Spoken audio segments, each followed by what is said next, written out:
Hello दोस्तों, good morning. हमने पिछले वीडियो में रैंक ऑफ मैट्रिक्स निकालने के लिए दो मेथड पढ़ चुका हूँ, जिसमें पहला मेथड था नंबर ऑफ इंडिपेंडेंट रो और column in a given matrix और दूसरा मेथड था डिटर्मिनेंट मेथड। तो चलिए आज हम जानते हैं प्रॉपर्टीज ऑफ रैंक।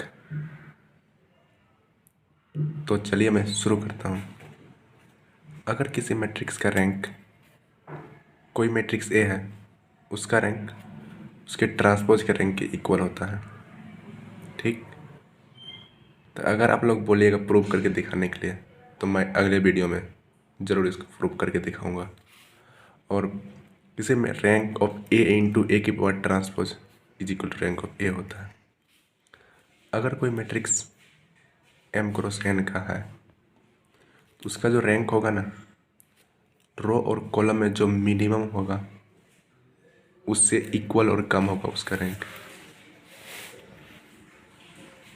अगर कोई मैट्रिक्स का दो मल्टीपल है, A into B, rank of A into B less than minimum of rank of A comma rank of B होता है। ठीक, ओके। और वही matrix rank of A plus B होगा तो less than equal to rank of A plus rank of B होगा।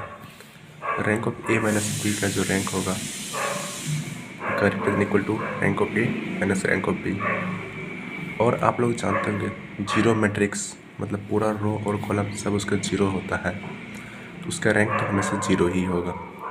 Identity matrix का rank हमेशा एन ही होगा। अब जैसे आइडेंटिटी मैट्रिक्स हम लेकर आपको समझाते हैं।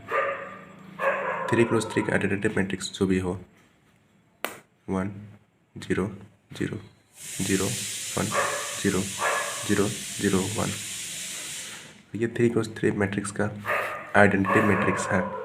ठीक, तो आप इसमें ये डिफाइन कर सकते हैं कोई डिपेंडेंट रो और कॉलम हो, तो अगर हम सोचते इसमें से ये तो घटेगा नहीं, पहला बात है, और इसका डिटर्मिनेंट हमेशा 1 ही आएगा। तो इसका मतलब 3x3 मैट्रिक्स का डिटर्मिनेंट 1 आएगा आइडेंटिटी मैट्रिक्स का।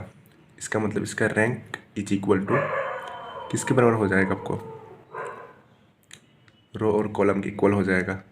इसीलिए अगर n + n का है तो उसका रैंक कितना हो जाएगा, n ही हो जाएगा।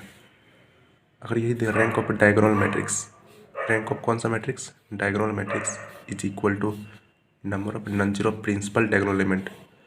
प्रिंसिपल डायगोनल एलिमेंट ही बोलते हैं, इसको बोलते हैं प्रिंसिपल डायगोनल एलिमेंट।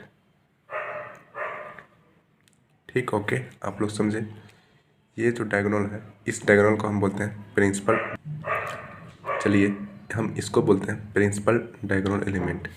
यही है rank of diagonal matrix is equal to number of non zero principal diagonal element. ठीक, ओके।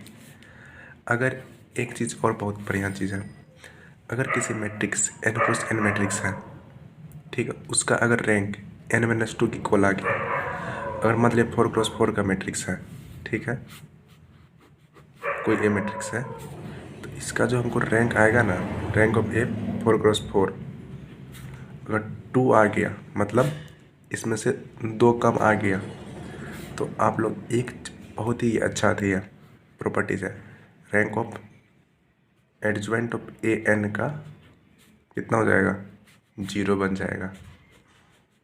क्या आप लोग समझे? Thank you.